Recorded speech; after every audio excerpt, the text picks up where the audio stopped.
لیکن میں اس مسئلے کو جاننا چاہتی تھی۔ جب میں نے اپنے بھائی سے شادی کروانے کا فیصلہ کیا تو میرے شوہر نے انکار کیا، لیکن میں نے انہیں سمجھایا کہ کیسر، میرا بھائی بہت اچھا ہے، آپ امی سے بات کریں، ورنہ یتیم بہن کی بربادی پر روز محشر کیا منہ دکھائیں گے۔ میرا کہنا تھا کہ میرے شوہر کے اندر مرا ہوا احساس پل میں دہک اٹھا۔ انہوں نے امی سے جب اس رشتے کے متعلق بات کی تو ان کے چہرے کا رنگ متغیر ہو گیا اور انہوں نے منع کر دیا کہ اب فرحین کی شادی نہیں کرنا چاہتی۔ لیکن اس بار میرا شوہر پھٹ پڑا اور امی کو واضح کہہ دیا، آپ نے فرحین کے معاملے میں ہر بار اپنی مرضی چلائی، لیکن اب بہت ہو گیا۔ میری ساس میرے شوہر کے رویے سے گھبرا گئی، پھر ان کی ایک نہ چلی، کیونکہ میرے دیور بھی میرے شوہر کے سپورٹ میں کھڑے ہو گئے تھے۔ پھر میری ساس کو حامی بھرنی پڑی۔ ابھی شادی کو مہینہ ہی ہوا تھا جب میری نند نے میرے بھائی کے سامنے کہا کہ وہ حاملہ ہے۔ میرے بھائی نے اس کے منہ پر زوردار تھپڑ مارا اور اسی وقت مجھے فون کر کے بلایا۔ اس کے بعد جو بات میرے بھائی نے مجھے بولی وہ میرے اوسان خطا کر گئی۔ میرے بھائی نے مجھ سے کہا کہ یہ ماں بننے والی ہے، جبکہ میں نے ابھی تک اسے چھوا بھی نہیں۔ وہ بھی میری نند کو طلاق دینے والا تھا جب میں نے اسے روک دیا اور اپنی نند کے قریب گئی جو گمسم بیٹھی رو رہی تھی۔ میں اس کے پاس بیٹھی اور اسے بغور دیکھا۔ میری آنکھیں اچانک نم ہونے لگیں۔ میں جو کبھی اسے پلٹ کر دیکھنا پسند نہیں کرتی تھی، وہ ہمارے لیے بدنامی کا داغ تھی۔ مجھے آج اس پر ٹوٹ کر ترس آیا۔ وہ چہرے سے برسوں کی مریضہ لگ رہی تھی۔ میں نے اسے محبت سے پچکارا اور پوچھا، ابھی بچہ کیسے ہو سکتا ہے؟ ابھی تو نئی شادی کی شروعات ہی نہیں ہوئی۔ لیکن وہ میرے کہنے پر تیزی سے نفی میں سر ہلانے لگی، کہا کہ یہ بچہ چچا شاہد کا ہے۔ میں نے بے اختیار منہ پر ہاتھ رکھ لیا۔ پیچھے کھڑے میرے بھائی کا صبر ٹوٹنے لگا۔ وہ مارنے آگے بڑھنے ہی لگا تھا کہ میں نے روک دیا۔ چچا شاہد کون؟ مجھے وہ حواسوں میں نہیں لگ رہی تھی۔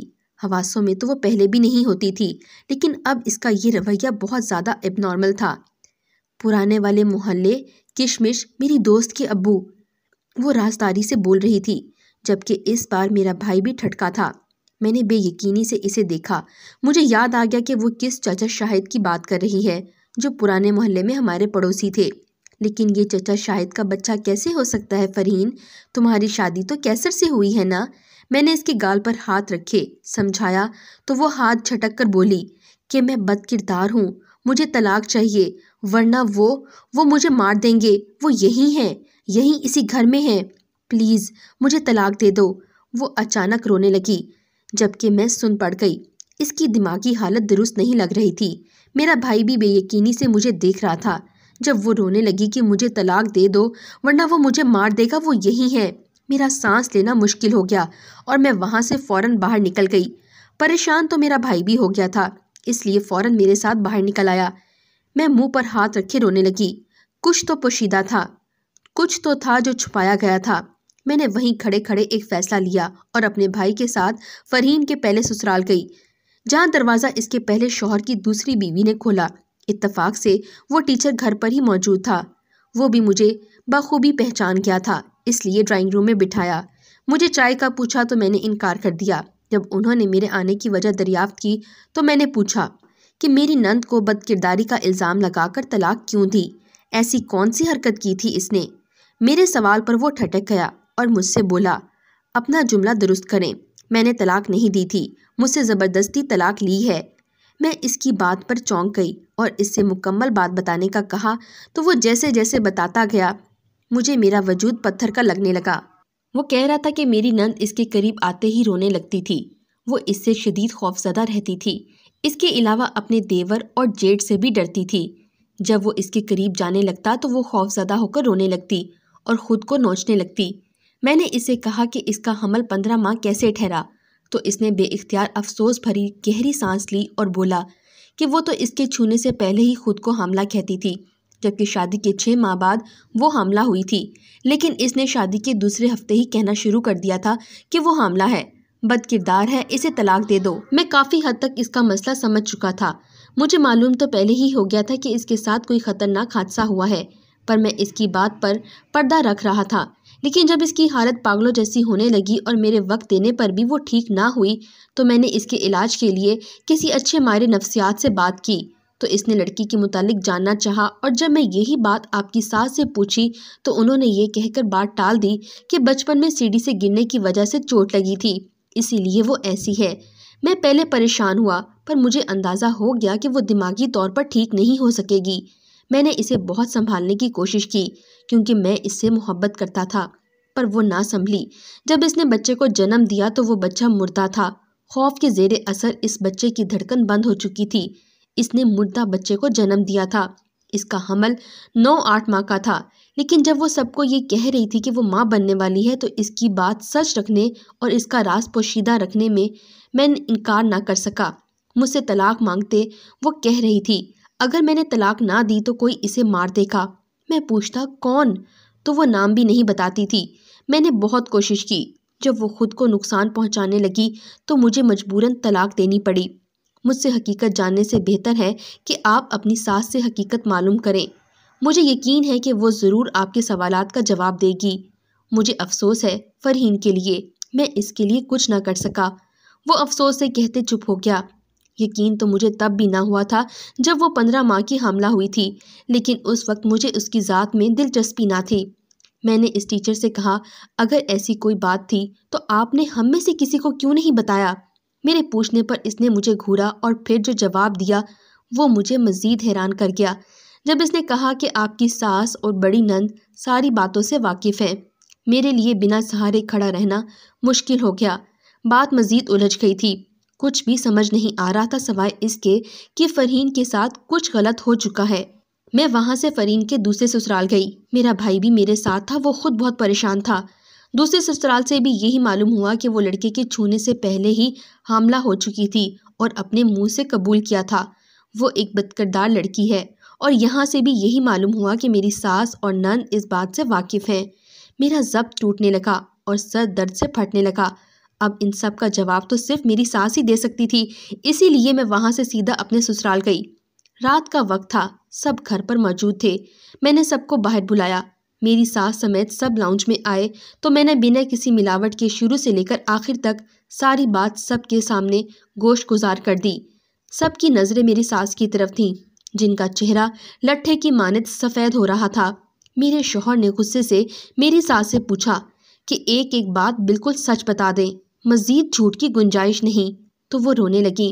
میں نے اپنی ساس کو کہا کہ فرحین کی حالت اتنی خراب ہے کہ وہ مر بھی سکتی ہے اور اس کی موت کی ذمہ دار صرف اور صرف آپ ہوں گی۔ تو ان کے رونے میں مزید شدت آ گئی، اور پھر انہوں نے جو بتایا وہ سب سنتے میرا شوہر صوفے پر گر گیا اور سر تھامے ہچکیوں سے رونے لگا۔ وہاں موجود سبھی میری ساس کے منہ سے کیے گئے انکشافات پر رو رہے تھے۔ میری بڑی نند کی شادی سے یہ دردناک کہانی شروع ہوئی تھی جب میں طبیعت خرابی کے باعث اپنے میکے میں تھی اور گھر کے ایک مرد کام کاج اور باقی تیاریوں میں مصروف تھے۔ اس وقت میری چھوٹی نند فرحین 14 سال کی تھی۔ گھر میں فرحین کو شاپنگ پر اکیلے چھوڑ کر جانا میری ساس کو مناسب نہ لگا، تو وہ پڑوسن کے گھر چھوڑ کر چلی گئی۔ پڑوسن بازار گئی تو فرحین کو اپنی بیٹی کے ساتھ چھوڑ کر چلی گئی۔ پیچھے سے اس کا شوہر شاہد گھر آیا۔ اس پر ابلیس اس قدر غالب تھا کہ اس نے اپنی بیٹی کی ہم عمر فرحین کو اپنی ہوس کا نشانہ بناتے اس کی معصومیت کو رون دیا، اور اس کے بعد اس کو اس حد تک خوفزدہ کر دیا کہ وہ کسی کو کچھ نہ بتا سکی۔ اس سب کا علم میری ساس کو جب ہوا جب اگلے دن فرحین کو بخار میں جھٹکے لگنے لگے، اور جب ڈاکٹر کے پاس گئے تو جو ڈاکٹر نے بتایا تو وہ میری ساس کے حواس گم کر گیا۔ ڈر کر میری ساس رونے لگی اور ڈاکٹر کو عزت کے واسطے دیتے روئی کہ میری بیٹی کی عزت خراب ہو جائے گی، لیکن ان کا یہ ڈر فرحین کے نصیب سمیت اس کا ذہن بھی خراب کر گیا۔ گھر آ کر ساس اور نند نے یہ بات سب سے چھپا لی اور فرحین کی طبیعت کو موسمی بخار بتا دیا۔ فرحین کو بھی بہلا کر چپ کروا دیا کہ وہ کسی سے کچھ نہ کہے، یہ جانے بغیر کہ اس کے ذہن پر کیا اثر پڑا ہے۔ میری نند کی شادی کے بعد وہاں سے گھر چھوڑ دیا اور کسی سے یہ بات شیئر نہ کی، حد تک کہ گھر کے کسی بھی افراد سے کسی نے فرحین کی ذات میں تبدیلی محسوس نہ کی۔ میری ساس جو سب جانتی تھی وہ عزت بچانے کو جانتے بوجھتے خاموش رہیں۔ فرحین کی پہلی شادی کے وقت بھی انہوں نے بہت معاملہ سنبھالنا چاہا، حد تک کہ یہ بات بھی سب سے چھپا دی کہ فرحین نے مردہ بچہ جنم دیا تھا، اور اس کی 15 ماہ کی مدت کو جو سب کرشمہ یا نہ جانے کیا تصور کر رہے تھے اسے حقیقت کا لبادہ اوڑھ دیا۔ دوسری شادی میں بھی ناکامی کے بعد انہوں نے فرحین کا علاج کروانے کی بجائے اس کی شادی ایک چھپے ہوئے خواجہ سیرا سے کروا دی کہ اس طرح اس خواجہ سیرا کا راز نہیں کھلے گا کہ وہ مرد نہیں اور فرحین بھی بس جائے گی، لیکن وہاں سے بھی ناکامی کے بعد انہوں نے فرحین کی شادی کا ارادہ ترک کر دیا۔ وہ میرے بھائی سے بھی اسی لیے فرحین کی شادی نہیں کروانا چاہتی تھی کہ کہیں حقیقت سامنے نہ آ جائے۔ اپنی جھوٹی عزت بچانے کو وہ فرحین کو مکمل برباد کر چکی تھیں، اور وہ درندہ انسان اب بھی باعزت پرسکون زندگی گزار رہا تھا، جبکہ فرحین ذہنی مریضہ بن چکی تھی۔ اسے ہر جگہ وہی درندہ نظر آتا تھا، کبھی درندگی کرتے، کبھی مارتے، کبھی دھمکاتے۔ میری ساس کو یہ سب بتاتے سیریس ہارٹ اٹیک آیا تھا، وہ سیریس حالت میں تھی۔ بڑی نند ملنے آئی تو میرے شوہر اور دیور نے اسے گھر سے نکال دیا، جس نے خود کی نام نہاد عزت کا بھرم رکھنے چھوٹی بہن کو کھو دیا تھا۔ اس واقعے کو 3 مہینے ہو چکے ہیں۔ میری ساس کی طبیعت اب بہت بہتر ہے، گھر پر ہیں، سب ان سے خفا ہیں۔ میری بڑی نند سے کوئی نہیں ملتا۔ فرحین کی حقیقت جاننے کے بعد میرے بھائی نے فرحین کو دل و جان سے قبول کر لیا اور اب اس کا علاج جاری ہے، جبکہ عزت کی پرواہ کیے بغیر میرے شوہر نے شاہد پر کیس کیا ہے، جو ہماری طرف سے بہت مضبوط ہے، اور فیصلہ نہ آنے تک چچا شاہد کو حراست میں رکھا گیا ہے، کیونکہ ان کے خلاف گواہی دینے والی ان کی اپنی بیٹی تھی، جو خود اس واقعے کی گواہ تھی، لیکن خوف سے اب تک خاموش تھی۔ لیکن شادی کے بعد ضمیر کا بوجھ ہلکا کرنے اس نے اپنے باپ کے خلاف بیان دیا۔ فرحین کا علاج شروع ہو گیا ہے اور ڈاکٹرز نے بڑی امید دلائی ہے کہ وہ جلد ٹھیک ہو جائے گی۔ پیارے لوگوں، آج کا دور کسی پر بھروسہ کرنے والا نہیں ہے، خاص کر بیٹی ذات کے معاملے میں۔ آج کل نیک لبادہ اوڑے انسانی روپ میں درندے چھپے بیٹھے ہیں۔ آپ کی ایک خاموشی اور نہ جانے کتنے لوگوں کی زندگی برباد کر سکتی ہے۔ خاموش نہ رہیں، نہ رہنے دیں۔ عزت اس کی گئی جس نے انسانیت کا نام ڈبویا۔ چپ رہنا بھی ایک ظلم ہے، احتیاط کریں۔ جزاک اللہ۔